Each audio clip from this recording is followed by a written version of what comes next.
What's going on, everybody, and welcome back to another edition of not only your favorite show on Mondays now, but also probably the best one. I'm not gonna lie. Listen, I'm a truthful person. It's probably the best one you listen to. I'm not gonna lie to you. But with that being said, I hope everybody's doing a-okay. New York, a little overcast today. Not gonna lie, a little overcast. Wasn't much to do outside today, so I did my favorite activity and laid in bed. Um, Also, woke up at like 1 o'clock today.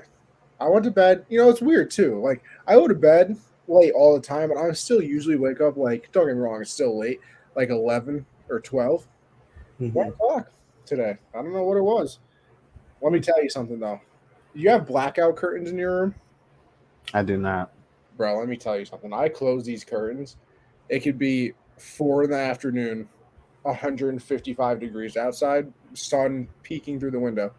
Wouldn't even know. Really? Would have absolutely no idea. The only I one woke we up at try one to o'clock. My room was dark. the only room we try to have a blackout curtain in is the living room. But Bug loves to stare out the door window, so he's always knocking that thing down. So it's just kind of pointless to keep putting it back up. Fair enough. Fair enough. Yeah. Well, Josh, I start off the show as I always do with the important question that everybody has on their mind. How you doing there, pal? I'm doing good. I'm coming off the greatest betting week I've ever had in my life.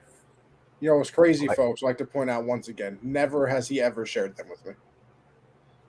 I did not even tell a single soul about the streak I was on because I was so scared that was going to end it. Like it was going to be over. But I can talk about it now because the Knicks lost last night. So, well, Okay. yesterday. But it was, I lost the bet on Monday that I thought was a lock. Thunder -4.5. Paolo wasn't playing. They only won by three. But after that, I did not lose a bet until Sunday afternoon, and it was beautiful. It's beautiful. Okay. We love to hear that. Yeah. How Thank are you you doing, for Connie? to us. Oh, we're doing a-okay. Just chilling. My brother's wedding is Friday. Uh, so got the rehearsal Thursday, or rehearsal dinner, I should say. Uh, Friday, the wedding, so moving up in life. I'll finally have an in law, technically. Nice. Even though, Nice. like I said, they're getting married on their 10th anniversary, it barely counts. Right. Yeah. That's the same with my sister and her boyfriend. They've been together since high school, got three kids together, just not married. Like, Yeah, like, it's, listen, I've known the outcome for a long time. The yeah. suspense, the suspense isn't there anymore. Simply. Yeah. Like, they're engaged, but even that wasn't like a big deal because it's like, yeah, you guys are together forever. We already know that.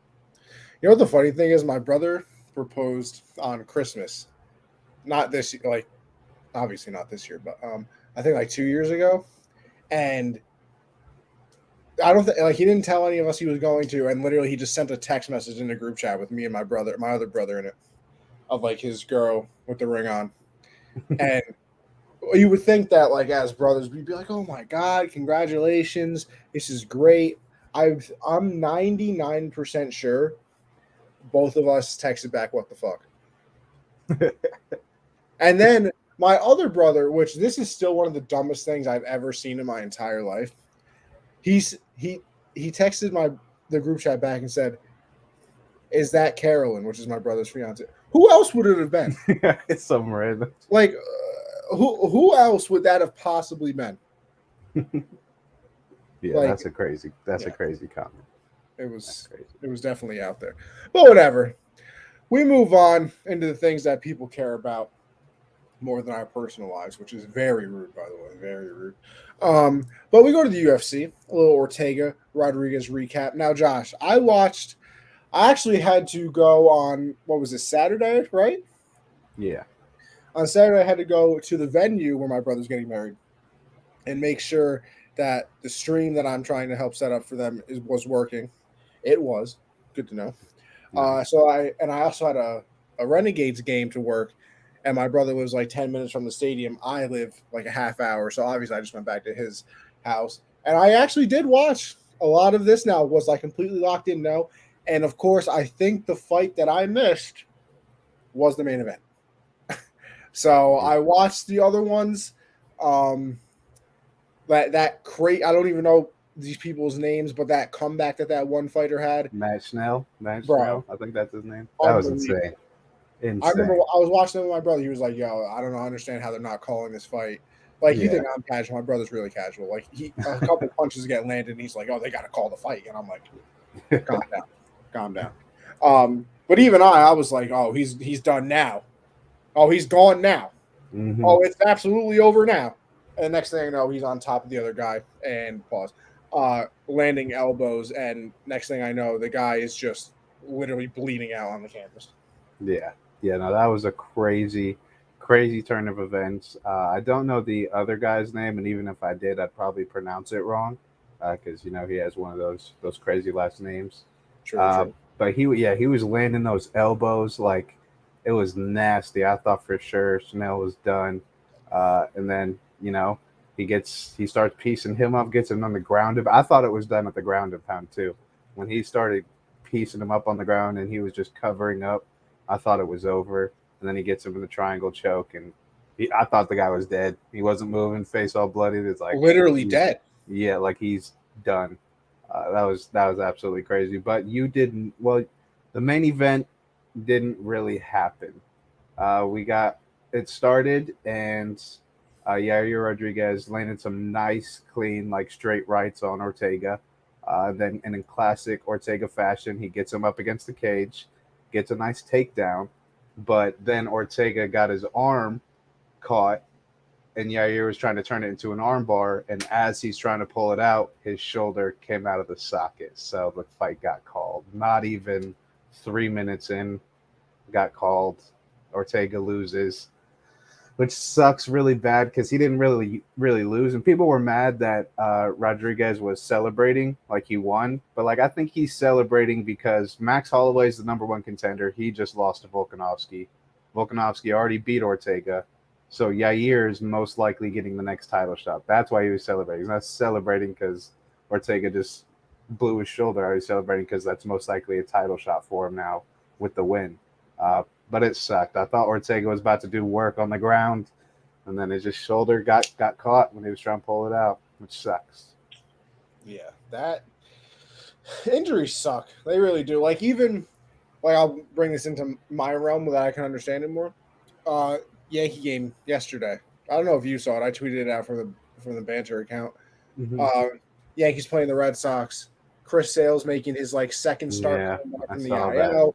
He had some. I think he had like a right rib injury or something like that kept him out like the entire year. Chris Sale coming back. Aaron Hicks, 100-mile-an-hour line drive back up the middle, hits off his hand, just immediately starts bleeding. His Yeah, pinky is throwing up gang signs, and fractures fractured the pinky. And you could see it, like, bro, like a lot of announcers, and even I don't like doing it, like, from like certain accounts that we have. Oh, looks like this is the injury, because listen, I'm a doctor and I'm basically an idiot too. Um, so, but I mean, he threw up. He put his pinky up, and it was sideways and yeah, in different ways. So even I tweeted, I said, "Yeah, it looks like that pinky's broken." And then it came out that it was broken. I don't know how long he's going to be out for, but I mean, bro, injuries ruin everything. I saw a tweet talking about his injuries, like his injury past, and like none of them are really related to each other. Like it's not like No, re-injuring something, just crazy stuff always happening to him. Sucks. yeah, I mean, and that's the thing. Like, it's the littlest things in baseball too can keep you out, because, like, realistically, you think about it, if he breaks his finger, right, and this is football, he's playing. That's exactly how I thought of it when it first happened. I'm like, peaky injury shouldn't be too long, but then it's like it's baseball. He's a pitcher, like Yeah, that's like, you way kind of need the way bigger pinky to deal. grab onto the ball. Yeah, like if you're a linebacker or if you're in the NBA and you like break Listen, a even if finger you're or a something. quarterback in the NFL, you're probably still playing. Yeah, but Listen, is it going to be yeah, painful? Yeah. NBA, you throw a splint on. Uh, Listen, hockey, they'll play through if they will come out of the coffin yeah, if they had died the night before, play the game, and then go back to eternal sleep. So I mean, you don't got to worry about them. Um, but yeah, sucks for that. Sucks yeah. because I mean, injuries, but damn. So I guess I didn't miss anything crazy in that main event because of the injury. Nah, Huh? yeah, no, it was a real bug because it was shaping up to be a nice fight. Like Yair was landing some nice shots. Brian had some good shots in there too, and it was about to go to the ground. And both of them are very good grapplers, so it's going to be interesting to see how Yair does because Ortega is one of the best in the UFC at groundwork and all that. So just a real bummer that it ended that way. That was going to be a good fight. But then also afterwards, like it's funny because Ortega was like apologizing to everyone, obviously, because he's a showman. He wants to put on a show, but then he goes backstage and he's like apologizing to Yair's family. And I'm like, I'm pretty sure they're happy that it ended early. I don't think they're too upset that that fight didn't go 5 rounds with their, brother, father, husband. Like, they're not too upset about it. So it's kind of funny seeing him apologize to them, but just a bummer. I hope if Dana doesn't want to give, because Volkanovski, did you see his tweet I did not. when they announced Oliveira versus uh, Khabib's? Oh, Islam. Yeah, Islam. When they announced that, Volkanovski retweeted it and said he's got the winner. So he's moving up. He wants that title shot to become double champ. So I'm excited for that. I want Oliveira to win. Oliveira is going to kill Islam. He's going to kill. We'll talk about it the week before the fight because I think it's UFC 280. So we got a while before that. Oh no, we can. I wanted to talk a little bit about that because I've Okay. I've seen a lot of people share that opinion. Yeah, like Islam's great, but like he's in a weird spot to where it's kind of the same way when Yuri got the title shot against Glover. He's only got 2 fights. Like Islam's on like a 10 fight, bunch of finishes, but it's against nobody. His last fight, it was against Bobby Green on a 48-hour notice. Like he didn't. I do Bobby Green remember had that just fight. Bobby Green had just fought the weekend before too. So I mean, if it was not Oliveira, like if it was somebody else, let's just say it was Chandler or Gaethje, I'd be like, yeah, I think he's got a shot at it. But Oliveira's put down every great fighter in that division already.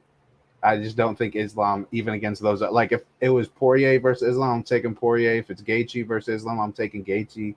But I think it's going to be a very good fight because both these guys love to finish people. They love to put on shows. So I think it's going to be a good fight. But I think Oliveira is going to kill that man in the first round. Like, I don't think it's going to be a long I fight. genuinely want to see the punch that like takes out Oliveira Mm-hmm. because, like you said, he's taking him from Poirier, he's taking it from Gaethje. Like, Chandler. I mean, all of them. like like I don't understand how he continues to do it. Yeah. Like, it doesn't No. make sense. Listen, I'm also a mortal human being who, I look at some of the calf kicks they do, and I Yeah. cry a little bit. And then they all of a sudden get punched in the face by something that looks like a Mack truck, and they're fine. So it doesn't really make any sense to me anyway. But who am I? Yeah, I don't know. I guess I'm kind of excited because this was always the fight that people kept talking about anyway. Like, Mhm. I understand where you're coming from too, though. Like, this is early. Like, Mhm. people wanted this fight, maybe down the road a little bit more. Maybe when Islam had, maybe 2 more fights. Fought some people that weren't, He hasn't committed. fought anybody ranked. Hasn't fought a single ranked guy. Exactly. So, and I mean, man, I almost would rather see Chandler get another shot. Yeah. I know, but Yeah. I'm sorry. I think the only guy, like you're talking about, you want to see the punch that finally, like, oh, Oliveira can't get up from that. I think Volkanovski is the only guy that's, like, right now that I could think of that's actually someone he will fight that can put him away. Like, that's the only one. How is he on the ground? Volkanovski or Oliveira? No, I know how Oliveira is on the ground. Trust me. Volkanovski's defense in like grappling situations is really good. I mean, just looking at what he did against Ortega, surviving that, like he's very good on the ground. But against a guy like Oliveira, I think that's a situation where it's just length is going to give Oliveira this pure advantage there on the ground because Oliveira's. I mean, Volkanovski's not a tall dude. He doesn't have No, long that's what I was arms. always saying too. Like, when he keeps talking about moving up, I'm like, bro, you understand that like you're kind of small in your own division, right? Yeah, yeah. Don't get me wrong, he's ran through that division like it's nobody's business. But moving up is listen, we all think Adesanya is a god. He moved up, Pink. Yeah. Like, we're gonna see how John Jones does moving up. Like, right. I don't know. I think they're pretty evenly matched when it comes to grappling and submissions. I think they're pretty evenly matched. I could use more super fights in the UFC. I could. Yeah. Like absolutely. they always happen. Oh god, I gotta sneeze. I believe I do. They always happen in boxing, but I feel like it never happens in the UFC. Yeah, not too often do you get something like that. I can't even remember the last one, really. I mean, No, I guess. Isn't it McGregor and? Yeah, I think. I mean, was it Aldo that he was going for the double championship? nah, he got the double championship against. I can't remember his name, but the last time someone tried to become double champ was Adesanya against Jan Blachowicz, and didn't exactly work out for Adesanya because that was just size. I mean, like you're talking about how Volkanovski's a smaller dude. Like Adesanya's pretty tall, he's pretty well built, but Jan Blachowicz he's a heavyweight. Like he's big. That's what he does, or light heavyweight, I guess. But. Interesting. Give us more super fights, Dan. Okay, yeah, for real. Listen, for real. Everybody's. That's the thing too. Is it me? But I feel like titles change in the UFC kind of fast almost. But for this past, like, however long, I feel like there has been. When's the last time a title change? I mean, the Rose fight, but, like, that was barely. Well, we had Yuri beat Glover Teixeira. True. But then even before that. But, like, Usman's no, actually, we have. A while. We've had a few because Aljamain beat Jan. Then Brandon Moreno and Figgy's back and forth and all that. True. So I mean, we've had like, and then the controversy, when Jan got stripped, and then Oliveira got stripped, and now Oliveira's a champion, still been the champ. Don't care. Listen, yeah, you can strip it all you want. Doesn't matter. Nobody beat him for it. Could you ever see like let's say Volkanovski goes up and beats Oliveira if Oliveira beats Islam? Like, what about Oliveira moving down or up? Like, that'd be I mean, he's got weight trouble, obviously, because he lost the belt, but, I mean... Exactly. I would imagine it would be easier for him to move up than down if he couldn't even get to his own weight. Right, yeah, but I think if he keeps his reign, like, if he beats Islam, beats Volkanovski, and he's just run through that division already, but it's interesting because you can't really say he's run through the division, and I know all the people that hate Conor McGregor are going to be like, Conor hasn't won a fight in 5 years. He's still one of the best fighters on the planet. Like, there's no question about it. So I think for him to fully run through, he's probably got to take on Conor. So I really wonder what happens with Conor's career if he has the same success but doesn't become Conor McGregor. You know what I mean? Right. Like, he's not this icon. Yeah, like he's not this. Yeah, exactly. He's not an icon. Doesn't have sell a whiskey company for however many millions of dollars he did. Mm-hmm. Listen, he doesn't need to fight.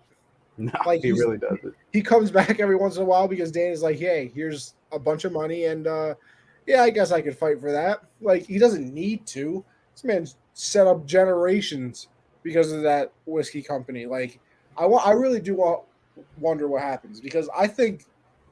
Like, he's making the Hall of Fame no matter what, obviously. Mm-hmm. I mean, he can make the Hall of Fame just for what he did for the sport because I think he made it more mainstream than anybody ever has. Yeah. But, like, if he just becomes, like, that great but doesn't have all the I want to say field and court, but that's not a thing, off the, canvas. Out of the octagon? Yeah, out of the octagon things go his way. I wonder, like, how... Like, I wonder what he could have reached almost. Like, this is almost like a good what if. You know what I mean? We always have the what ifs of like, oh, if he didn't get hurt or if he didn't turn to a crackhead like Doc Gooden in baseball. But, like, I wonder what happens if he doesn't have that success and, like, it just focuses on MMA, like, his entire time. Like, he was just humble. Like, just a humble man. Like, if he was... not cocky or anything. That'd be crazy. I think his career probably goes better. Oh, yeah, I think it would too. Because, like I said, once he became the double champ, that was kind of when the the Floyd thing started. So what happens Mhm. if he never goes after the Floyd situation? Because that took him out of the UFC for how long Right. too? Yeah. So he has that. I mean, then he would come back every once in a while, even after that, and then the whiskey thing happened. So then he's really only coming back every once in a while. Like, I really do wonder what happens if that whole time he's just like, yeah, screw it. Mhm. MMA, like, yeah, Floyd, you can call me out all you want, but unless you're coming to the MMA, I don't want it. Yeah, that'd be crazy. That'd be crazy. He might be triple champ, bro. Who knows? Who knows? That left hand. Because I mean, if you the pictures he posts now, like, pause, but he's looking thick, bro. Like, he's big. Nah, that Like, man's it's been in the gym. crazy. He's Yeah, been in the I gym. want him to come back, and I mean, the last time he had like his comeback fight, they gave him Donald Cerrone, and he put him away. I want him to get I want Nate Diaz versus Connor 3. I think that should be his comeback fight. That'd be awesome. That'd be See, but awesome. I almost also feel like that's doing him dirty. Like, Right. Yeah. not Nate Diaz. Like, and this sounds weird to say. I feel like giving him a good opponent is doing him dirty. Right. Yeah. Like, I kind of feel Yeah. like you have to build him back up to like, okay, Connor, like, yeah, you're our biggest superstar, but like, we kind of need you to fight some guy ranked 12, Yeah. That's and kind of not. what the Cowboy fight is, but Connor just finds his way into a rivalry. Like Oh the yeah, Poirier well, listen, shit if comes out of Connor, well, nowhere. because here's the thing, he finds his way into rivalries because he says one thing, the other person hears it, and it's like, Bag. Conor McGregor called me out. That's Bag. Brad. I'm rich now. Yeah. Like that's what they, like that's all they the cash register opening is all they hear. That little Hmm. ching every time Connor mentions Oh yeah. somebody's name. Listen, if I was a nobody, I would call out Conor McGregor.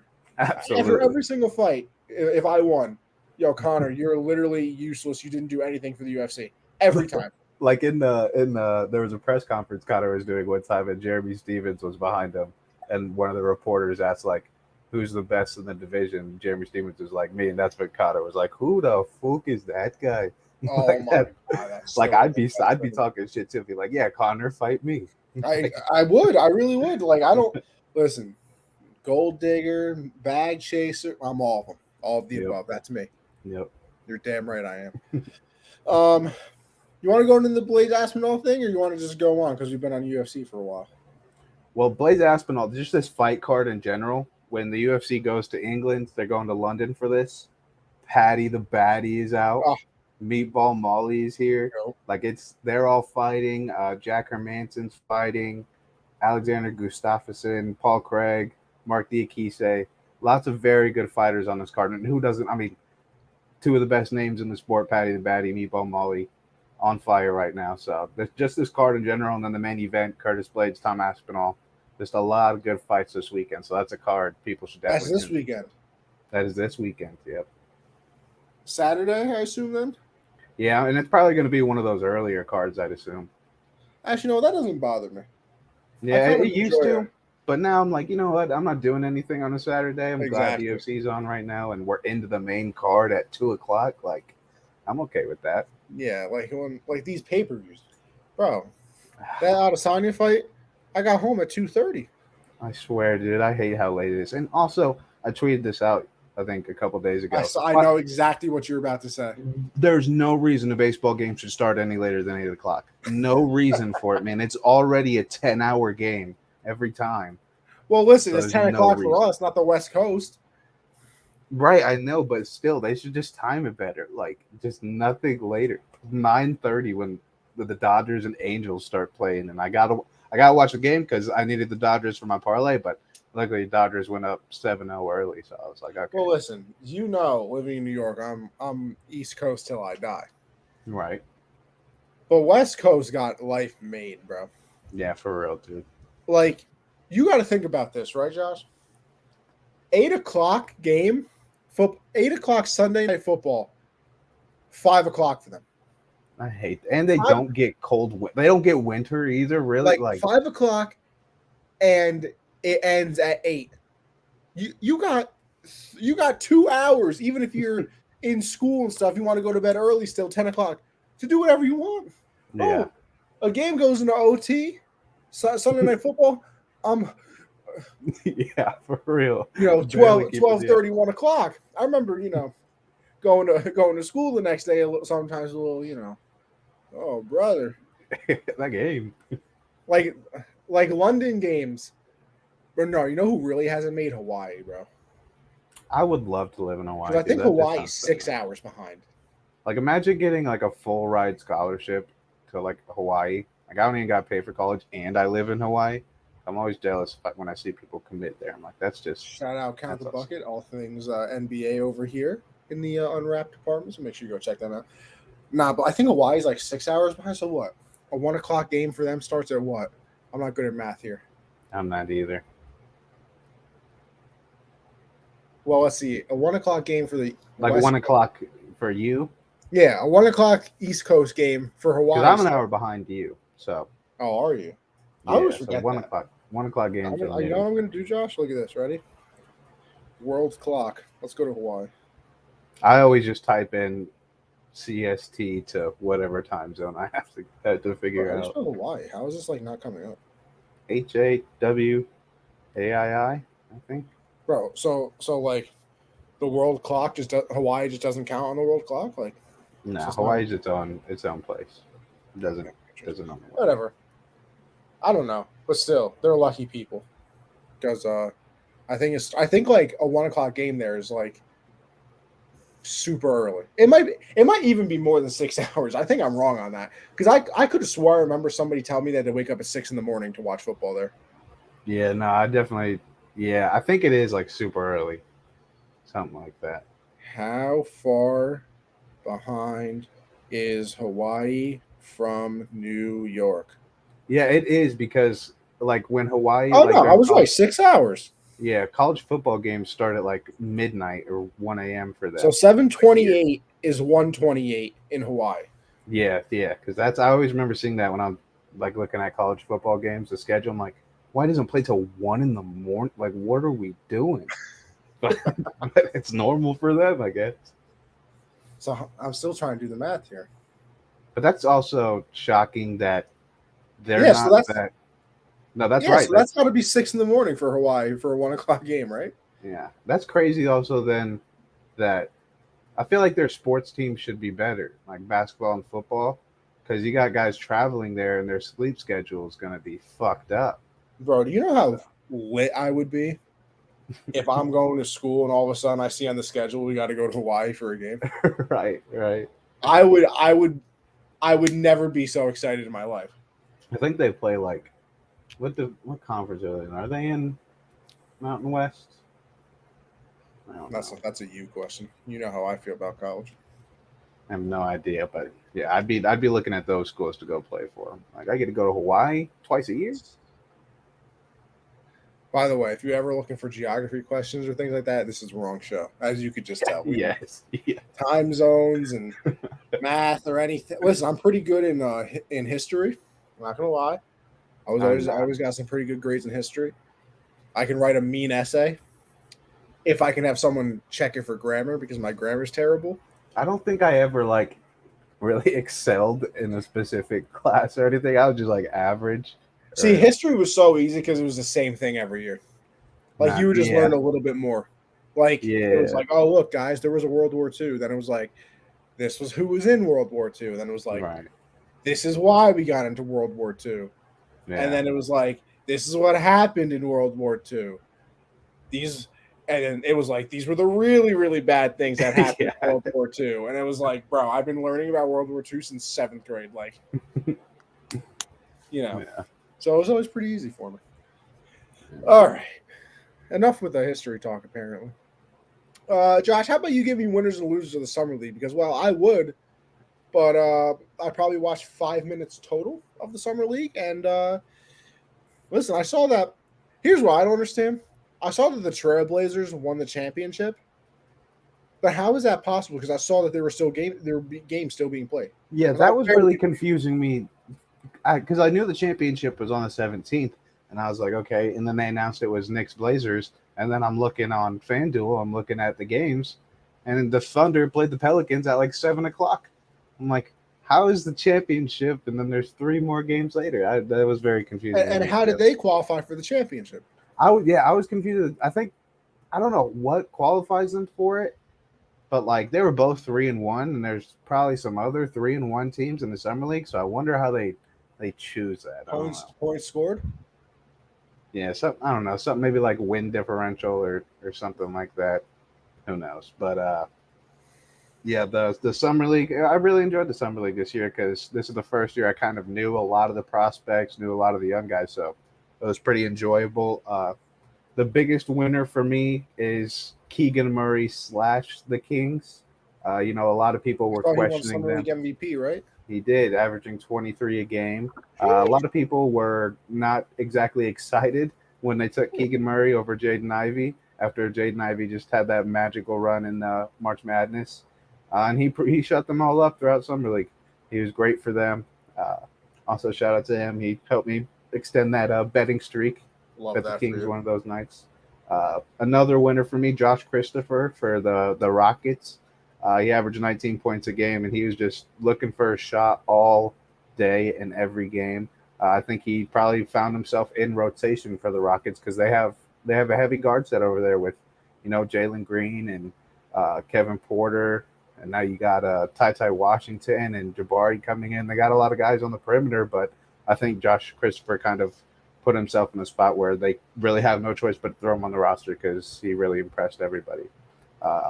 And then I've talked about this guy a couple times on the show, but now I know how to say his name. I've said that the first few games I watched him when he was in college at Seton Hall, I was like, man, number 34 is really good because I could not spell his name, couldn't say it, but now I can. It's Sandro Mamukelashvili.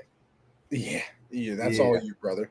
He's a winner for the summer league for me. He plays for the Bucks. I think he's going to be like a seventh or eighth man for them. He's really good. He's about 6'10", average 17 and 8. He can handle the ball. He can shoot. I like him a lot. Tremont Waters for the Blazers. He had 19 and 7 in the championship game. I think he might have earned himself a roster spot, which is really cool. And then Matt Ryan, not the quarterback, a guard for the Celtics. Not sure if he'll make the active roster, but I think he earned a two-way contract. He averaged 19 on 52% on 9 threes a game. 9 threes shooting 52% is insane. And he was talking after he hit a game winner, and he was like, I was driving DoorDash a year ago, and now I'm playing for the Celtics. So shout out to him. I love to see that for the guys. So I think he earned a two-way contract. And losers, I don't really want to call them losers. It's just like, all right, well, I'll explain it for individually. I think Johnny Davis is a loser, kind of. He was the 10th pick, and people thought he dropped a little bit in the draft. And he averaged 8 points a game on 27% shooting. So it was an ugly summer league for him. The Wizards drafted him. He's a loser, but I think he'll turn it around. I think he will. It's just, I mean, we can talk about how good people were, but when bad things happen in summer league, you can't look that much into it. It's not the regular season. These aren't the guys they're playing with in the rest of their career. So I think that's why I can't get involved. Yeah, it doesn't mean too much. And to be fair, I'm the same with every sport. Like, I get super excited, like, first spring training game, Mm-hmm. and then, like, first preseason game for the NFL. I'm like, oh my God, baseball / football is here. I'm going to watch every spring training game the Yankees have. I'm going to watch all of the preseason for the Patriots. And then I'm like a half in, and I'm like, Yeah. I'm good. Show me the highlights on Instagram, bro. Yeah, yeah, for real. But yeah, so for these losers, it's just these next two. It's just kind of unfortunate. EJ Liddell, drafted by the Pelicans out of Ohio State, he fell all the way to I think the second round, and some people had him in the lottery. So it was a steal for the Pelicans, really. And then the first game, he tore his ACL. Not really a loser, just kind of sucks, Just hate to see that happen to someone. He's a very good player.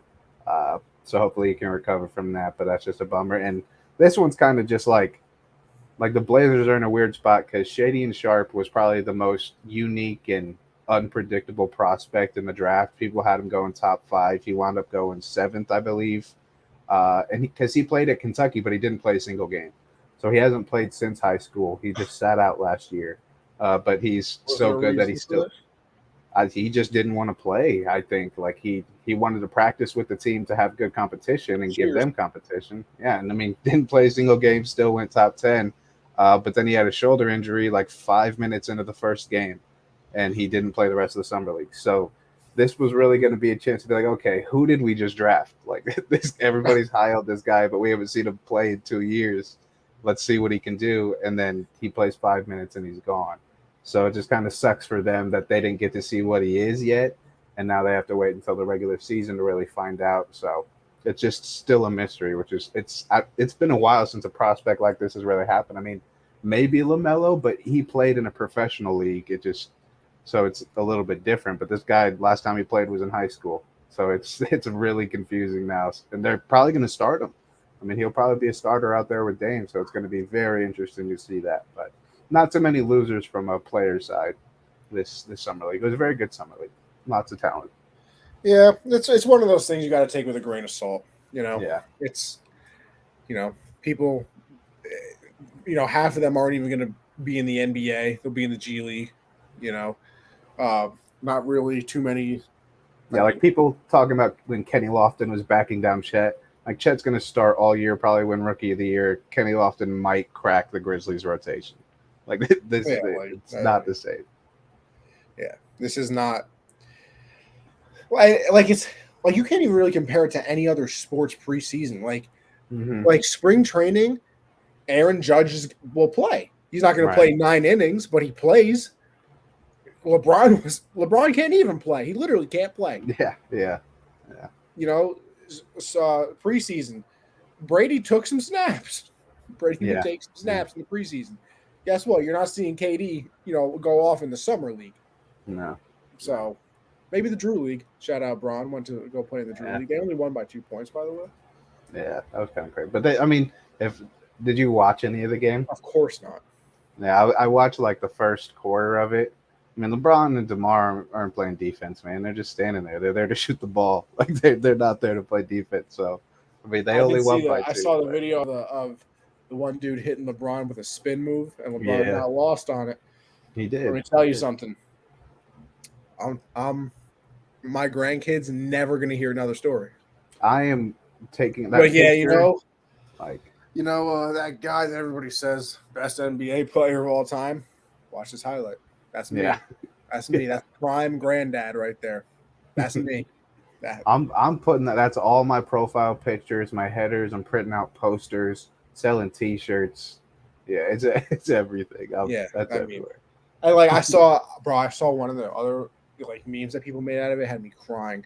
It was like a really old dude and like another guy like patting his back, and it was like, I played LeBron James and DeMar DeRozan in the Drew League and only lost by 2 points. And like the guy like patting him on the back goes, all right, granddad, let's get you your meds.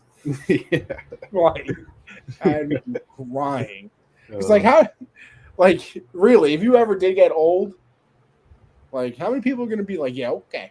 Yeah, you have to bring proof. But good thing we live in the 21st century and it's 2022 where people sneeze and it gets recorded for the rest of time. So always have something to fall back on. Anyway, we move on to Mr. Donovan Mitchell, as my friend once called him on accident. Big Donovan fan. The best trade package for him. Now listen, I don't know what team can. I guess a lot of people say the Knicks. But when you hear what they want, I'm sorry. I was about to say DeMar DeRozan, Jesus. Donovan Mitchell is good. You want 6 first-round draft picks and 4 players for Donovan Mitchell. For one player. You listen, shout out Stephen A. Smith. He was on crack. That is what Danny is it Danny Ainge? Yeah. That's what Danny Ainge is on right now. What are you talking about? Listen, I know that the Timberwolves just screwed up the rest of the NBA for the history of the NBA. They screwed up trades forever because of what they gave up for Gobert. But you're smoking dust. To give a shout out to Don LaGreca, who, friend of the show, I like to say, you're smoking out of an apple. I loved his rant, man. That rant was epic. Oh my gosh. About Joey Gallo, one of the funniest things. I watched it live because you know me, that's my show. In fact, right before we got on, that's what I was watching. But who we got in the Derby? CJ, we are going to get to the Derby, but I'll give it to you now in case you can't, tune in later. Listen, I want to say Pete Alonso does go for the 3-peat. I want That to. just seems like too Exactly. consensus. Like Kyle it's just Schwarber is the number 1 seed. yeah. So I feel like that's also kind of like, okay, taking the easy way out. See, this is what's not going to happen. Pujols, yeah, listen, He might hit a couple. Pujols might hit like 4 and then, get, tired or something like that. Sleeper pick, and it's not really a sleeper because I think he's the 5 seed, Jose Ramirez. Really? Isn't he up against Juan Soto first round? He is. Listen, Soto did this before. And I'm pretty sure Soto. I don't even know if he made it past the first round when he did it a couple years ago. I don't really remember. Man, who's gonna win? Like I'm going with the rookie, Julio Rodriguez. Right? That's his name. Yes. I'm going with him. Mariners are on fire. 14 in a row, by the way. Yeah. I think I'm gonna go with him. Oh, look at this. You and Tyrell are in lockstep. Yep. Upset season, he says. I actually did place a bet on this, so FanDuel has a boost. Longest home run over 493.5. Absolutely. I feel really good about that. See, if Aaron Judge was in this or Stanton, I literally would have sold my parents' house and taken the money and put it on that bet. I feel like we're going to see a couple over 500. So I think the longest home run any of the participants hit was like 484. Like in season, though. That wasn't even a home run derby. So I could see it. You know what? Give me Acuna, man. That's why. Really? Upset first round, too? I love Acuna. Wait, he's going against Rodriguez? No, he's going up against Pete Alonso first round. Oh, first round upset? A lot of people are on that, though. He's got some power. Yeah. I mean, Pete Alonso is, the polar bear, whatever, has 1-2 in a row. So, obviously he can do it. I don't know. I think if I'm going I think Julio, if you want to go safe, I would probably bet Alonso because I really do think I think I'd go Schwarber. I think he's got the best chance to win. Schwarber hits. Yeah, that's what he does. Like that's just him. Yeah, I think he has like 28, I believe. I'm so sad though. I really wanted Stanton to do it. Yeah. Because Stanton, up until the very end was like, oh, I'm thinking about it. I really might do it. And then I don't like that Pujols is in it. I get giving him the All-Star game, but why is he in the Derby? Put someone in there to make it more interesting. I will say, though, and I talked about this on Banter with Michael, for a sport that not only we, but a lot of, everybody shits on for not marketing correctly, they did a really good job with this Derby. Yeah. Soto is one of the best young players in baseball. And he's all everyone's talking about because turned down $400 million. 440. 440, but 15 years. That's a commitment. Well, that's what baseball contracts are. I know. I didn't realize that until I saw them talk about his contract. I was like, bro, every baseball contract is 10 years, bro. As an outsider, not as a player, I'm all in on that. I'd rather give a 15-year deal over a 4-year deal. That sounds a lot nicer. But it's crazy too, though. I think though in that. No, we're gonna get into baseball later. We literally have. Our next topic kind of is our home run derby prediction, so we're already into it. Never mind. So, give me Acuna even though he's going up against Alonso in the first round, and I'm gonna watch next week. I'm gonna come on the show, and it's gonna be like Acuna hit 6 and Pete Alonso hit 34 in the first round.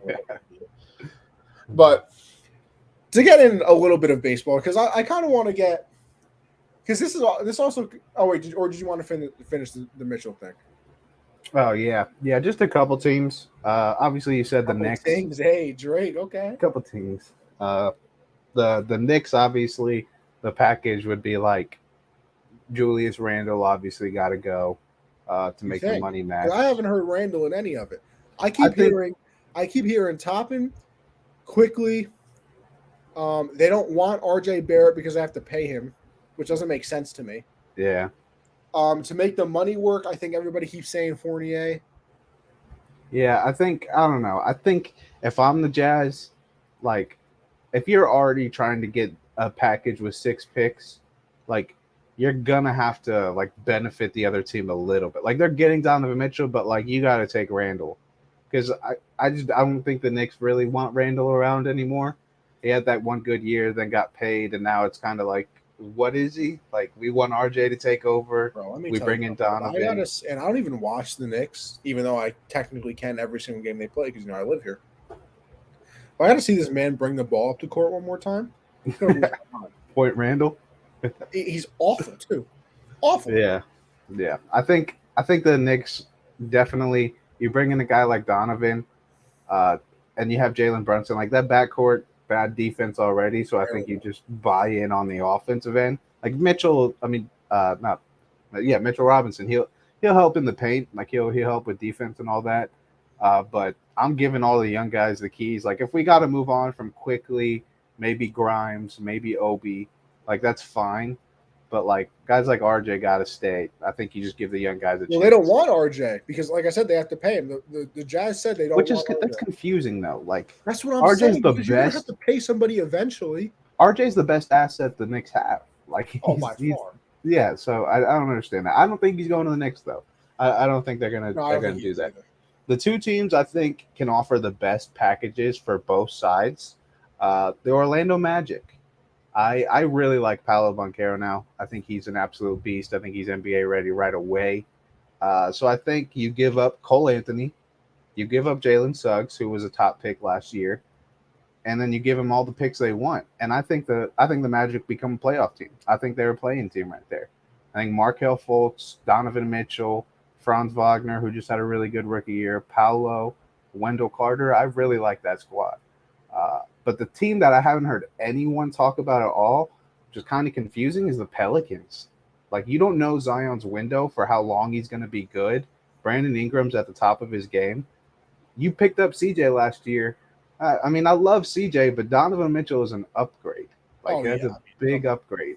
So CJ's the main key in there. Then you have young guys like Jackson Hayes, Kira Lewis, who we haven't really seen play yet. So those are a couple young prospects for them. You could throw in Devontae Graham in there as a rotational player for the Jazz and give him some picks and a trio of Donovan Mitchell, Brandon Ingram, and Zion.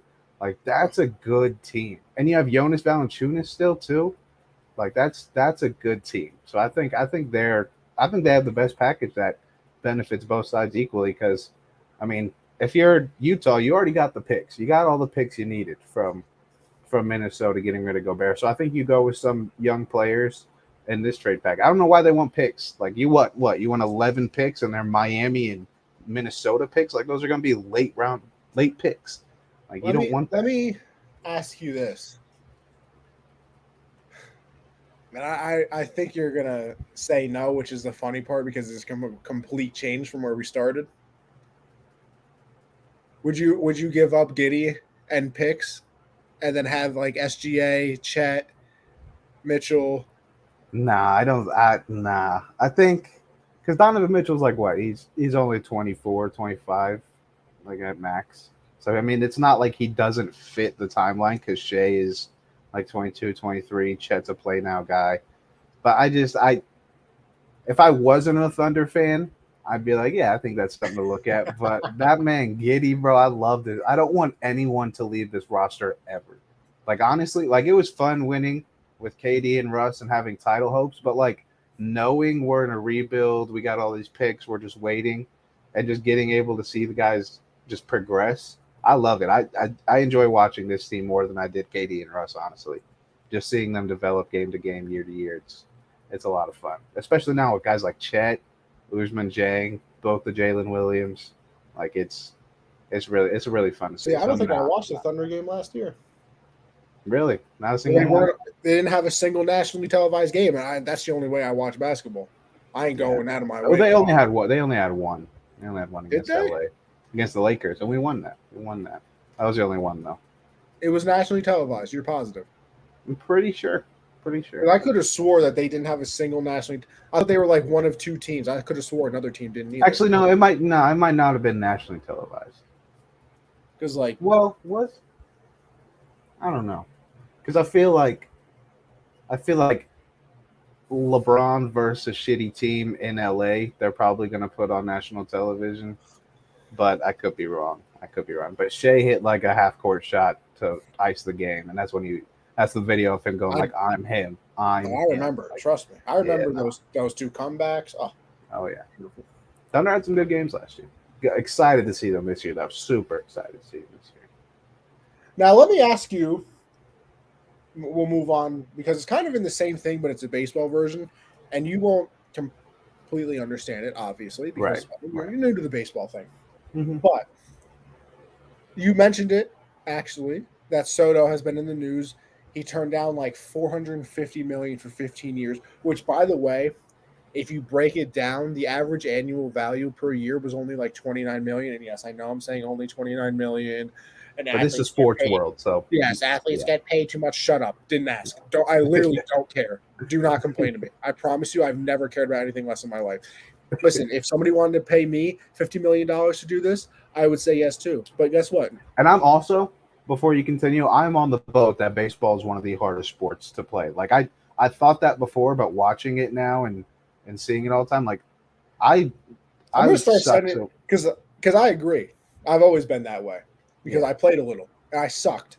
So I Yeah, can I only suck too. imagine being in the MLB. I'm gonna send you some videos. Actually, I don't even have to send you.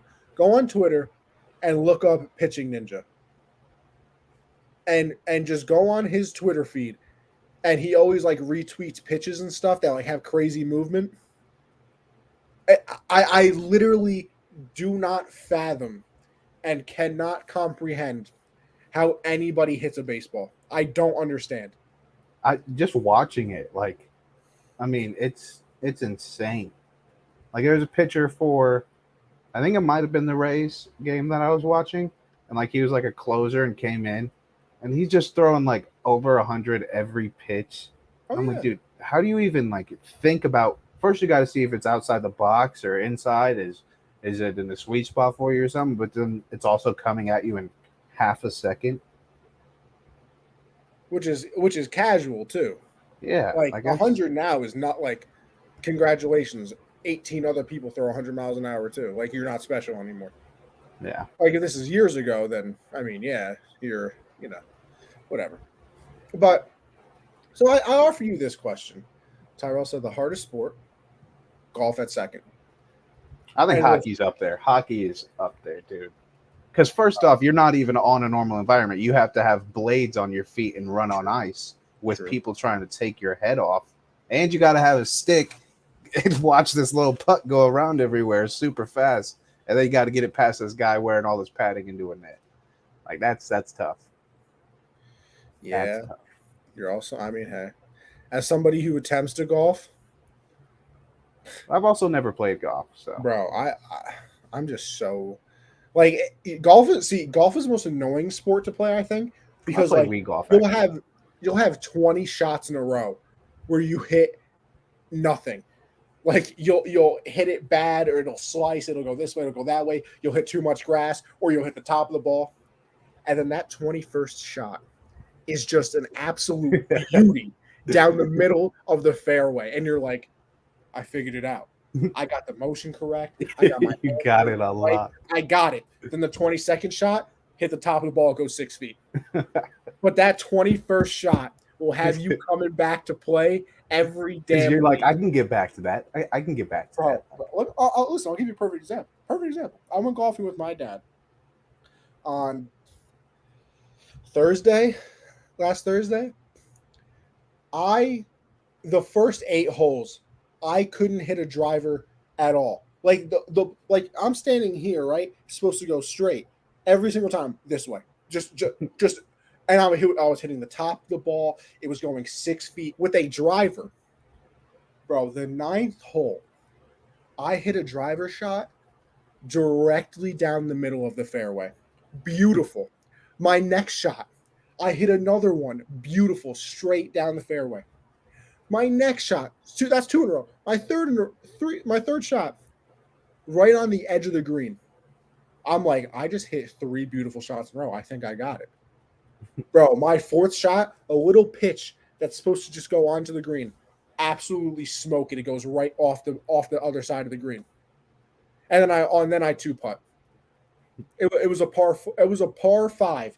I was literally one good chip away from getting par, and I ended up with like a double bogey. Tough, tough. Like it's always the par or birdie on 18 that keeps you coming back. Yeah, that too. Well, I think I've gotten a birdie once. I've gotten pars a few times. I've only gotten one birdie, I believe, and I actually chipped it in. I chipped it in. It was unbelievable. But all right, back to we got whatever. But so it's kind of like the Mitchell thing, but in baseball, and also sort of different. So Soto is going to be a free agent, but he's not a free agent until 2025. And in baseball, like you get like your salary, whatever, and then after a certain amount of years, you go into something called arbitration, where the team argues you're worth this much, you argue you're worth this much, and then an independent arbitrator decides, okay, you're worth this much or that much or whatever. So he's still a year away from even being able to get arbitration. So I don't know what he's making right now, but it's probably like not even in the double digit millions. Probably like he literally might be making like $6 million. And then he'll go into arbitration the next like 2 or 3 years. He'll probably start making like 19 or 18, which by the way, still is nothing crazy, especially in baseball. So the question is, what you're going to do to trade for him, because now the Nationals have come out that since he declined that offer 15 for like 450, which came out to like an average annual value like 29 million, which by the way, his agent said that he's probably going to be the first $50 million a year player. So you're kind of a little bit off there, Nationals, just a tad. Only $21 million. But they basically want a Donovan Mitchell trade. They want I saw people like mocking it, like putting Ohtani in there. I'm like, that's crazy. Like that's crazy. Listen, I don't know who you're following. Block them. It was on like a big sports page, and people were talking about it. Yeah, block them, because that's the worst thing I've ever seen. Crazy, because he's like the MVP, right? Oh, he was last year. He's in the race this year. Yeah, him, Judge, Yordan Alvarez. But you'll probably have to give up probably your top 4 prospects, and then probably like another 2 prospects that are still probably within the top 15. Now, do you do that if you're a team that's close but still might not sign him? Because like everybody's looking at the big teams right now. The Dodgers could do it because they have the prospects. The Yankees could do it because they have the prospects. The Mets could do it. They have the prospects. The Padres, the Cardinals, things like that. But the problem with the Yankees is you have to pay Judge right now. And the Yankees are already paying Cole like $35 million. They're paying Stanton somewhere in the 20s. If they sign Judge, they're probably going to have to pay him somewhere in the 30s. If you trade for Soto in another 3 years, you're going to have to pay him somewhere maybe in the 50s. So you can't have all those people making all of that money. But there's like no salary cap, right? Like not, but still. Right, but still, like you don't want to spend. You can't have a 300. You're gonna have a $350 million payroll. I mean, right. I don't know about that. Like baseball makes their money, but I don't know if any owner is ever gonna have a $350 million payroll. Right. So, would you trade your top prospects if you're a baseball GM for him, who, like I said, probably one of the top 5, if you don't want to say 5, top 10 minimum players in baseball, and then just go for it this year with him, and then you would also have him for the next 2 years, and then you probably lose him in free agency? Or do you just wait and hope that one day he gets to free agency and then you can sign him for just money? I think if I'm like if I'm like the Yankees or like the Mets and teams like that, I don't know if I would, because I feel like you have a pretty good chance in free agency with how good the Yankees are, like the best team right now. So I think you'd probably take the risk depending on how much they want for him. Because like picks, because I was also watching a game the other day, and they were like, his pitcher was taken in the 44th round, and they're like, but they can't do that anymore because there's only 20 rounds. I'm like, only 20 rounds? Like, that is so many rounds of picks. Like, that is crazy. So obviously, like, picks aren't exactly as valuable if you're like And I good. think So I think that this year in the MLB was the first year you could ever trade picks.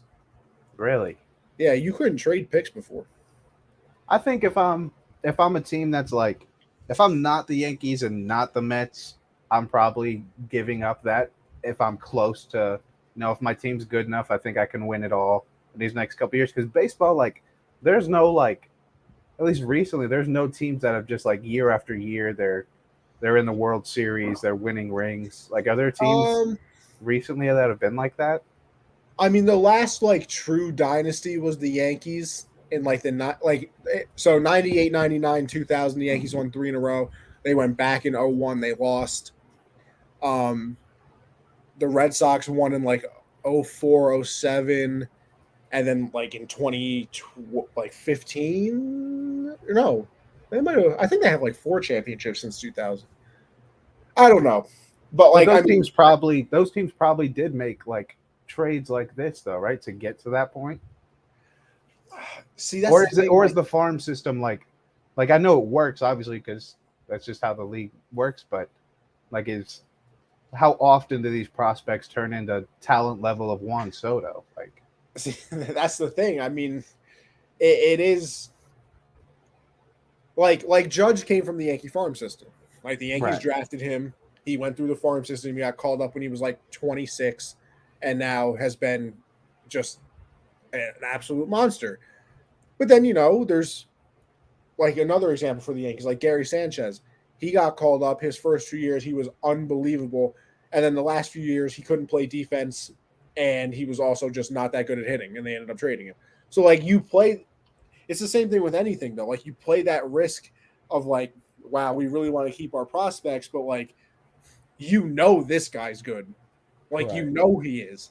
And I think like, if this is any other year, I would be all in on the Yankees doing it. Like I remember when he turned down the contract, I literally tweeted out, I said, trade the farm system. mm-hmm. But it's tough to look at it that way too, because I all right, let me take I'll give you the Yankee bias take and then my take without my Yankee love in it.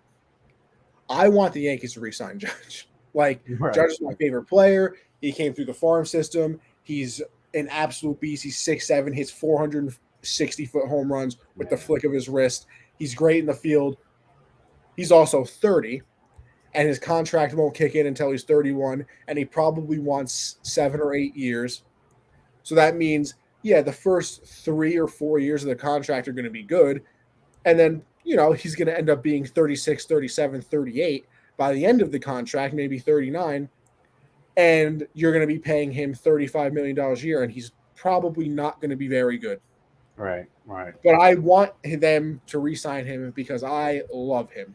right. You don't want them playing anywhere else. Don't want No, that. the thought of that literally makes me want to jump off a bridge. Now, Yankee bias out of it, and if I'm probably a smart person, Juan Soto is 23. Yeah, Like he's already won a World Series. He finished top 3 in the MVP voting last year. I think he was second. You can give him a 15-year contract that will end, yes, when he is 38. But you're going to have his prime for another. He's not even in his prime. He's 23. yeah, yeah. Like Judge is in his prime right now.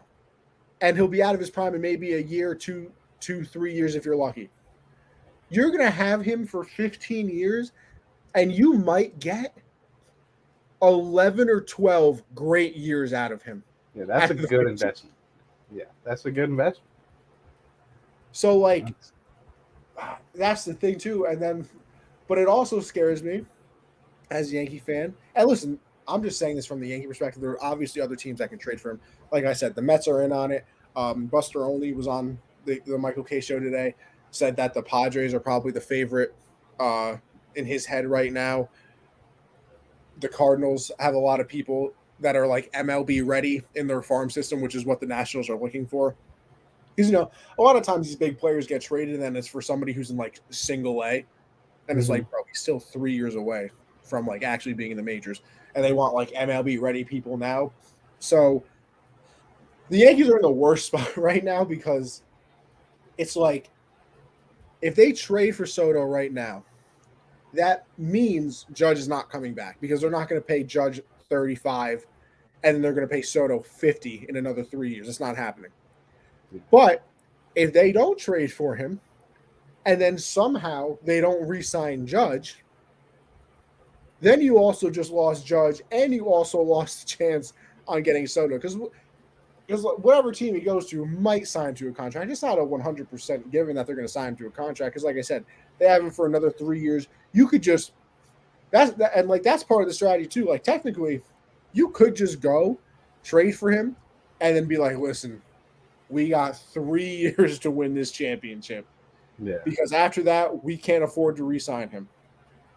I think I don't know. I'm for me, like I get like the risk of it. Like, what if he doesn't re-sign? What if he does? But when I just feel like people like the goal is to win a championship, and if you're as good as the Yankees are right now, and you can go get a player like Juan Soto, and best case scenario, you win a couple rings before you even have to pay him.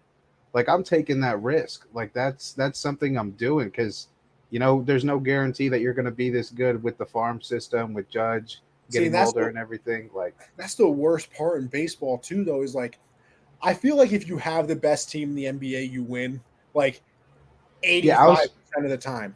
I was trying to think of something comparable, like this guy's so good and so young that you just do it. And because NBA you can't do that because one player can change a franchise. Like a 23-year-old KD on the trade block, you give up your entire roster. Like that's what I'm saying. Baseball, like look at the Angels. They have Mike Trout, who is hands down, not even close. Aren't people like?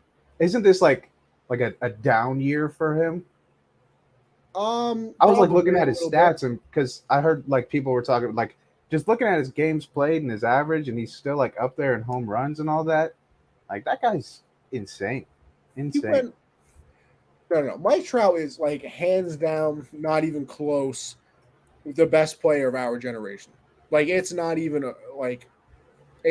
close. Literally, I mean, listen, from 2012 to 2020, the lowest he ever finished in the MVP voting was 5th. That is crazy.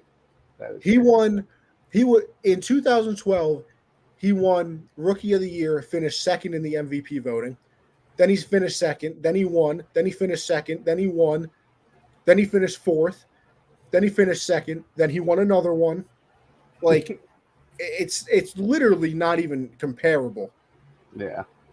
So they have him, a player of that stature, and Ohtani, who was the MVP last year, pitches, hits.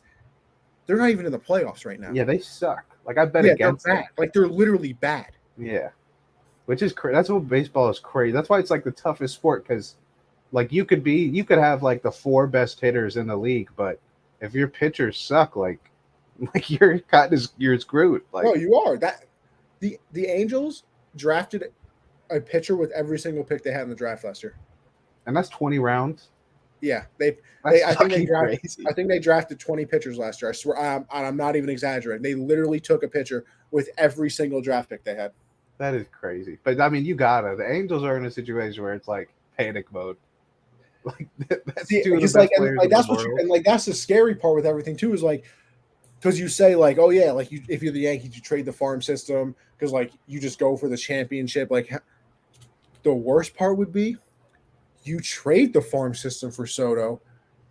You pair him up with Judge for the rest of this year. Maybe you re-sign Judge knowing that you'll lose Soto in another 2 years. And then you somehow don't win a championship in those 3 years. Yeah. And you just wasted your entire farm system too. Right. Yeah. I mean, I feel like just putting your balancing act. Yeah. And listen, we kind of crap on GMs all the time for like what they do. I literally have no idea what to do in this situation. I would have no idea. Because listen, if you're asking me, if I could trade for Soto and keep like one of my top prospects, and like if I could keep like Anthony Volpe is the Yankees' number one prospect. He's a shortstop. I think he's like the fifth ranked prospect in all of baseball. If I could keep him and then trade like my second, third, fourth, fifth, ninth, and 10th prospect, I'd be like, yeah, whatever, bro. You got it. Yeah. But like the fact that they want like 1, 2, 3, 4, Yeah. probably Yeah. like 7 and 8.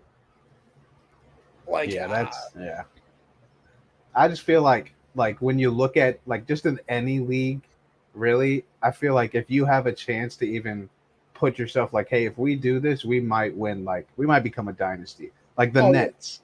Like the Nets do that trade for Harden to get KD and Kyrie 10 times out of 10. It just turns out it wound up being worst case scenario for them. And that's the thing. Now we're going to look back on it and be like, that was the worst. That's one of the worst trades in NBA history. But you still do it 10 times out of 10. You still always do it because that puts you in a situation to win it. Because I mean, I don't know. I just feel like it's too many factors go into it, obviously. But getting top talent, like you just can't beat that. You make the plays to go and get these guys. You just do it. It works. Like, and you look at the Rams. It worked for the Rams going and getting Stafford and all those other guys, giving up every pick you have. Yeah, like and getting that, and you get a ring out of it. So I just feel like that's I don't know. I mean, don't get me wrong. As a Yankee fan, I would love to see it because I can see it now.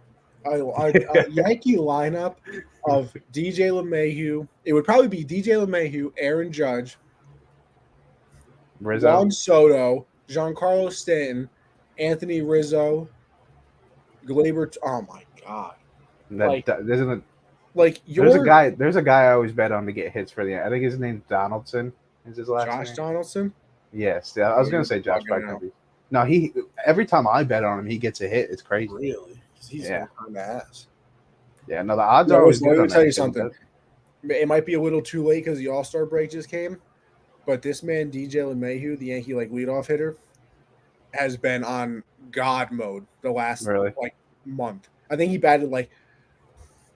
was batting like 380 over the last 10 games or something. That's all I really look for. Like I do look at their average for the season, but I just look for who's hot, like who's hitting good right now because baseball's impossible to hit. So if you're hitting it good, the freakiest game ever. Judge was batting 310 for 3 months, and now his batting average is down to 280. I've bet on him a lot too. Bet on him. I do a lot of same game parlays for the Yankees because I mean when they're playing the Reds. I'm taking them -1.5. Yeah, the fact that they lost 2 out of 3 of the Reds makes me sick. I know, but I'm still taking that risk because it's come on, the Yankees are. Makes sense. So I'm always doing that, and I don't do it anymore. I don't put Judge in there anymore because the first 5 times I did it, I never got a hit.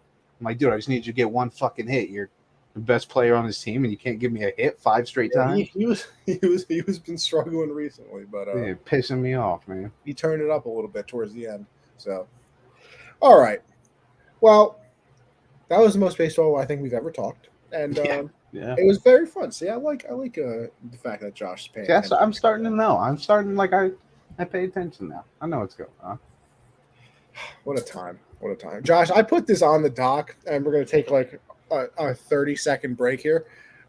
I put this on the doc because Michael K of the Michael K Show, of course, and our good pal Don LaGreca, who we interviewed before.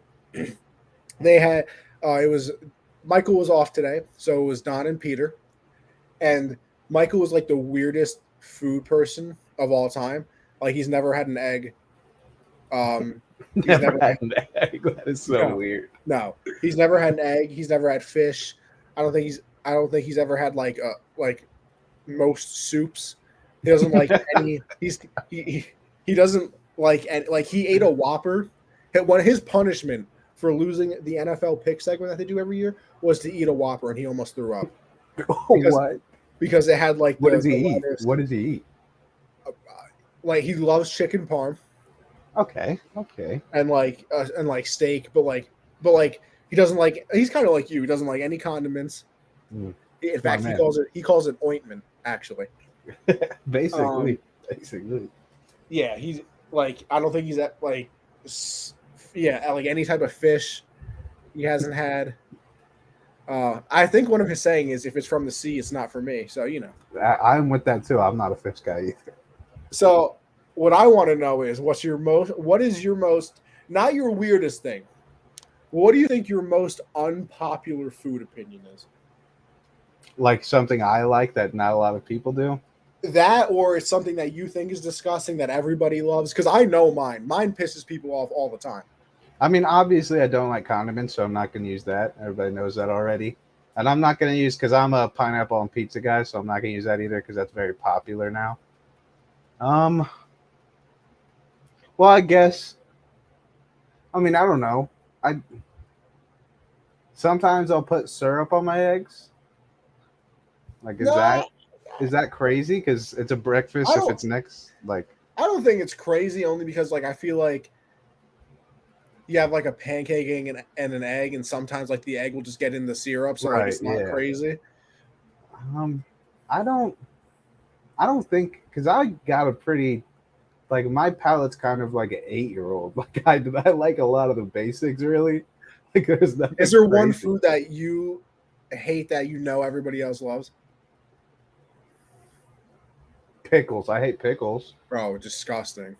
Pickles are Just absolutely disgusting. I feel like like I've said it before, but I feel like my unpopular opinion is that I hate ranch. Yeah. Oh Like yeah. like ranch is disgusting. Yeah, it's fucking gross, bro. I'm with you there. You ain't gotta tell me about it. Also, barbecue sauce. I'm good. Barbecue sauce, really? Okay, I that is kind of crazy. disgusting. So like Literally ribs, like awful. barbecue ribs, like you're No, not. I eat hot sauce Oh, ribs. that is kind of crazy. What is it like? Just a I, tanginess, or I've just never liked barbecue sauce. I think it's disgusting. that is crazy because I feel like That and barbecue ranch sauce. I feel are like the two that barbecue always piss sauce. people off. Also, it doesn't really piss people off because like you're either on one side or the other. But I love blue cheese. Love it. Ah, Huge fan. gross, disgusting, Oh, disgusting. in fact, I just had some slices of pizza, blue cheese right on top. I'm trying to think of something else because there's definitely foods out there. Like my dad eats it. Like God, anytime my dad makes food that's like not just like out of the freezer or something. Like it just smells, dude. Like I just hate it because he eats everything, man. He eats all kinds of food. So Yeah, like my middle brother Michael, the one that's actually getting married on Friday.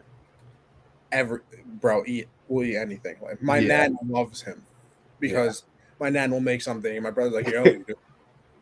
like Oh, you like squid, that's just like like bro, I what just there's some things I just don't even understand. Like why are we eating that? Like squid is up there. Like why are see we even eating that? We have sushi? a I'm lot. good. I'm good. Yeah, pass me like if I don't eat seafood, bro, you'll never catch me See, at you Red kind of Lobster. lose me there because I love a good shrimp. All right, shrimp. Shrimp. Well, even Clams are shrimp. great. Shrimp is kind of no. I'm not seafood guy. I'm not. Clams I'm are not. very good. Stuffed clams, oh, fantastic. No.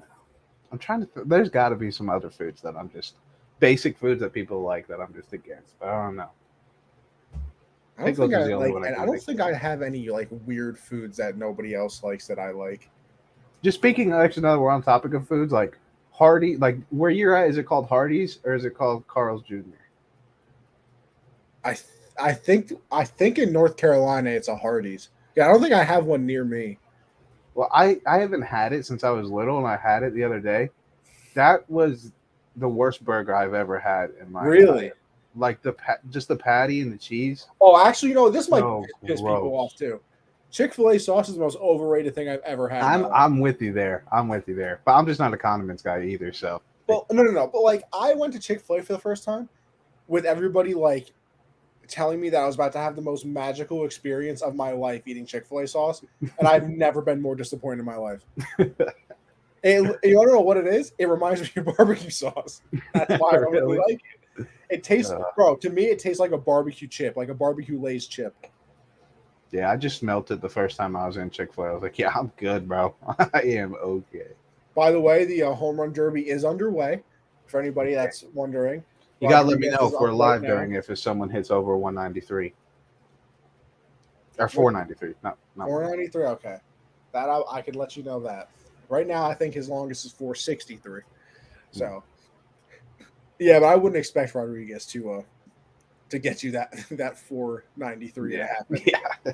I'm looking to Schwarber and Pete Alonso for that Yeah, one. that's what I'm hoping for. Yeah, Maybe I'll you tell you want something. Rodriguez is doing pretty good right now. really? I think he's got 2 minutes left. That's got to be number 7, right? Has to be. Yeah, that's 7 home runs. Is that 8? Where'd that land? Nope. Oh, it was 8. Okay. Yeah, you're not doing too bad right now. Okay. And let me tell you this too, by the way. And I don't even think people will argue with me anymore.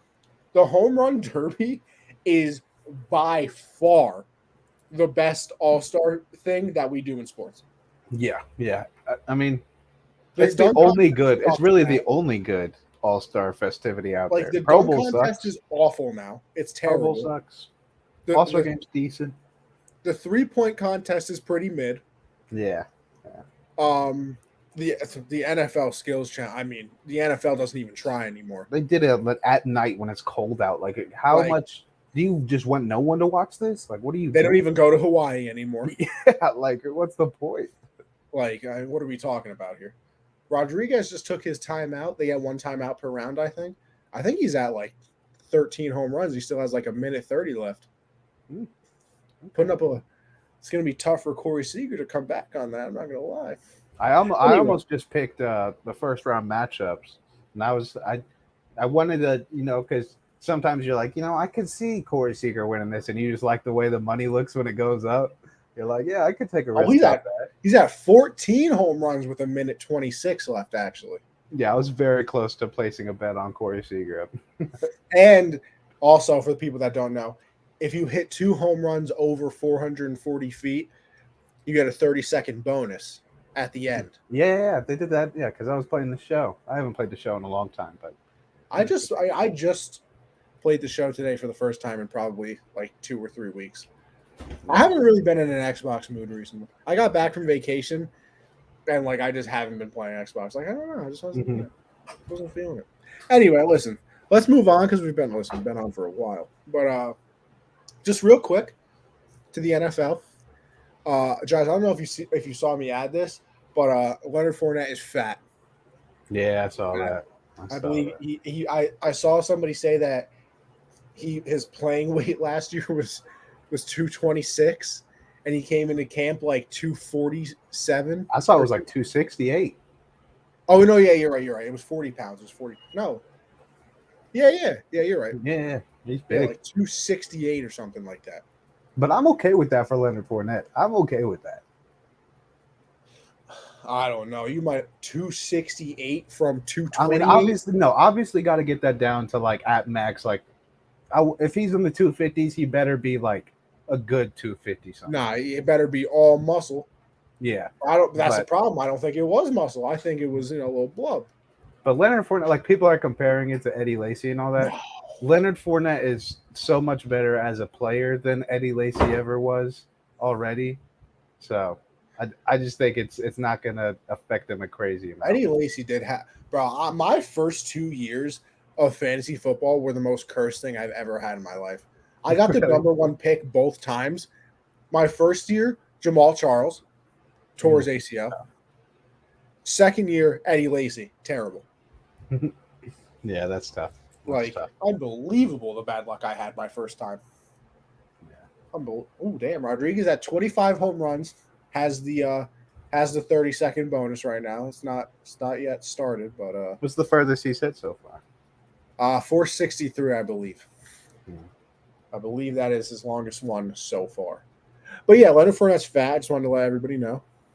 And apparently the Bucs coaching staff is very, very annoyed. Ronald Jones isn't there anymore, right? He's in Kansas City. What was that? Ronald Jones. He's in Kansas City now, right? He's not. Yes, he is in Kansas City now. Who are their other running backs? I believe that they have Giovanni Bernard still. Yep, I believe he's still there. Who was that? Keyshawn Vaughn? Yeah, I think is he still on the roster? I believe he's still there. And they didn't pick anybody else up, did they? I'm not completely sure. Oh, is it a minute bonus they're giving people now? Because it says 1 minute on the bonus time. It said the 2 home runs was for 30 seconds. So does that mean if you hit 4, you get another 30 seconds? I'm a little intrigued now. Listen, once we're done, I'll actually be able to turn up my volume, and I'll actually know. But anyway, yeah, Leonard Fournette, big man. Anyway, Josh, what are some players you expect to have a breakout season this year? Huh? We're getting close. We're only about what are we at, like Early August is the Hall of 7 or Fame 8 game and all weeks? that. Yeah. Well, the Raiders and Jags play early August for the Hall of Fame game, and then the first preseason games are Ah, April well, listen, I 27th. mean the regular season. Regular season, yeah. I mean, Because who's the guy that does red zone? Chris Hansen, my guy. Yeah, he keeps tweeting like countdowns God, I every love it. Sunday. I love Red Zone, man. Chris I Hansen's don't the think I've goat. ever watched red zone in my life. Chris Hansen's the guy. Red Zone's the best. But I mean, if you're just watching to watch your team, like That's usually what I do. All right, see what Tyrell said, you get 30, then a 30 bonus. Interesting. yeah, I feel like Red Zone is really for people that gamblers. I think gamblers is a big part of that, so you can keep an eye on all the games, all the scores, and watch them. And just, I mean, for casual viewers, because they really only put like if the Jets and Jags are playing, they're not going to put that game on too often. Like they usually keep the good games on, and when it becomes late game, they always have like the close games on, scoring drives. They do a really good job with that, like timing it. Like they call it red zone because anytime a team's in the red zone, they put it Yeah. on. They show you every touchdown from every game, which is cool. So I like red zone. Julio Rodriguez just hit 32 home runs That's insane. in the first round.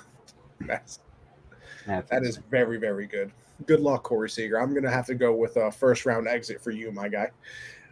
But yeah. So who we expecting to break out this year, huh? Yeah, when I was making this list, like I just made it like looking through teams, and I realized they were all receivers because I mean, hey, in this NFL, that makes sense. it's kind of tough to pick. Like you can pick quarterbacks, but I didn't, and it's tough to pick running backs and defenders, not knowing depth charts and everything. So yeah, it's all receivers. First guy, Rashad Bateman for the Ravens. I Makes think sense. he's going to have a big role out there. So I think he's going to have a nice year. Elijah Moore with the Jets, not just because Zach Wilson might be the MVP this year, Of but course. I mean, they lost Jamison Crowder. Obviously, they have Corey Davis drafted Garrett Wilson, but I think Elijah Moore is going to take a big step this year and have a bigger role in the offense. This guy, I don't know really if you could call it breakout because he's already kind of pretty good.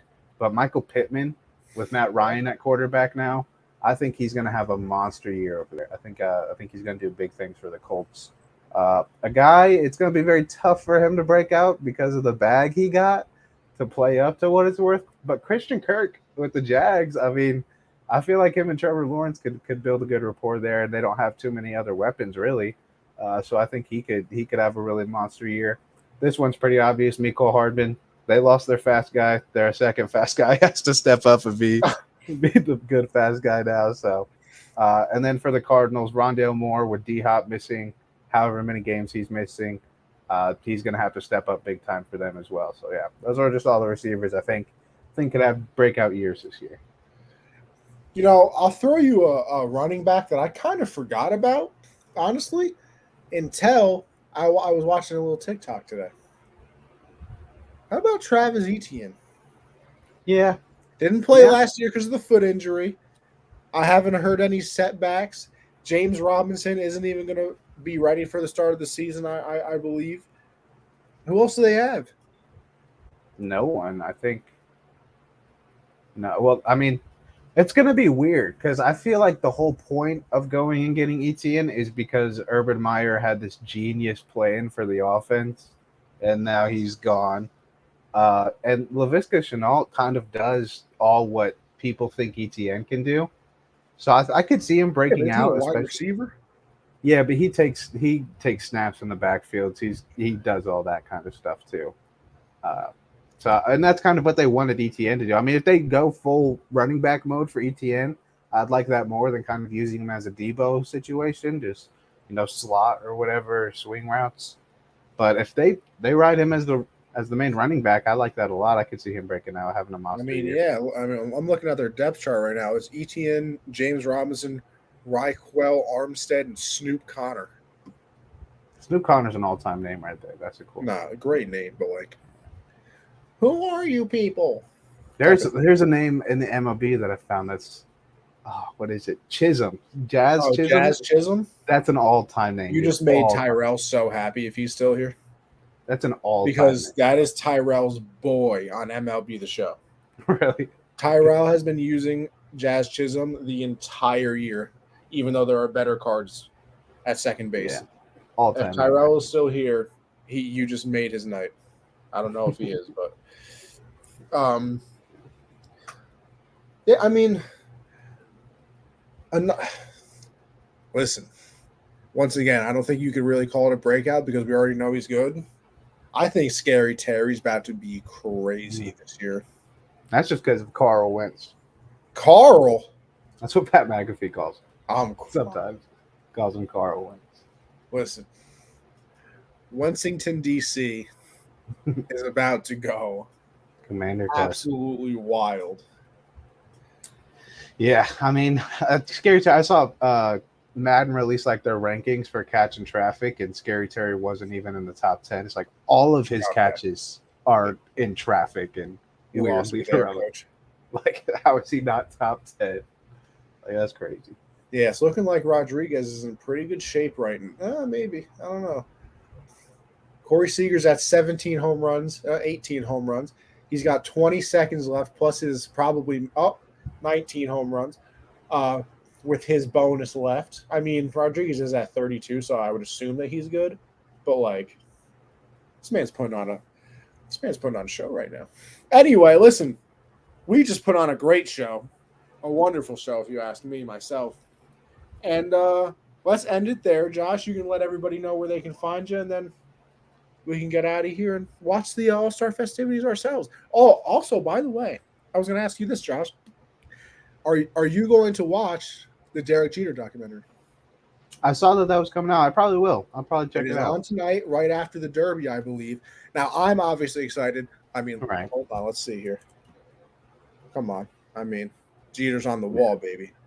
When he's on the wall. So, obviously, your boy is very excited. But I was just curious, if a non-Yankee semi-baseball fan was excited. I love watching. Like I watched a lot of the 30 for 30s, like even over sports. Like I just really like documentaries about sports, especially when it's like an all-time like team or player situation. Yeah, so I'll probably check it out. I'm very excited. Anyway, Josh, continue. Follow me on Twitter at Jolin_4. Make sure you subscribe to the YouTube channel at Generational Sports, and head over to Underdog. Use code Gen Z. Double your first deposit. Saw a couple of you guys did that recently. Keep it up. You know, you get paid, we get paid. It's just a great time. Everybody likes their money. Yeah, it's great for all of us. And yeah, tune in next Monday, 7 Eastern. Yes, sir. As for me, Anthony Conover _ over on Twitter for all my thoughts on everything. Like Josh just said, make sure you follow us, Gen Z Sports, on Twitter right there. Also on IG, I'm going to try and start grabbing some clips from the show and posting them over there as well. So make sure you look out for that. Subscribe to the YouTube channel, like you said. Use the promo code because everybody likes their money. And listen, we're back every Monday, 7 Eastern. Tuesdays, I do the hard count, me and CJ. That's everything in the football world. Thursdays is Backstop Banter, which is everything in the baseball world. All three of those shows are available for podcasts, iHeartRadio, Spotify, Apple Podcasts. So wherever you listen basically to a podcast, we are available to listen to. So with all that being said, I appreciate everybody for tuning in once again. And listen, go enjoy the home run derby. Go watch the Derek Jeter documentary after, and everybody have fun. All right. We'll see you next week, everybody. All right. Until then.